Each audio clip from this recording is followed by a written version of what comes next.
Niri gehien gustatu zaidan gauza da bideo bat jarri diguna. Izan da superpolita, kontatu digu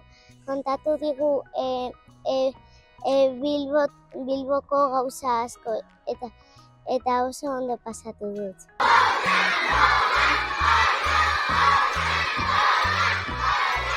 Eta orduan, Nafarroaren laguntzarekin sartzen zen Bizkaia. Baina bere semea hasten da borrokatzen, hartu, eta zer gertatzen zaio, hiltzen da. Eta ere niri antzerkia gustatu zait, eta ere zuek ipini zarete korona. Nik berria ikasi dudana da Bilbon oraindik harresiak erdiaroarena geratzen direla.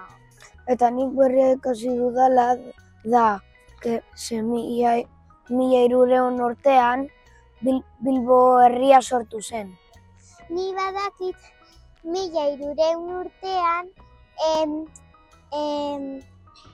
Erromatar inperioa amaitu zen eta erdiaroa hasi zen. Eta San Anton zubiaren alboan zegoen arroka zuri bat eta bakale horri deitu zioten atzuri. Eta arabai ikusi dut Santiagoren elaiza.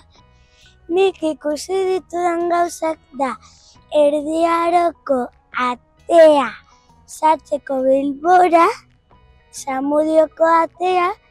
Bilbo merkataritzarako toki estrategikoa zenez fundatu zen. Ibai erdian zegoenez gurdiak, itsasontziak eta bar erraz pasatzen ziren.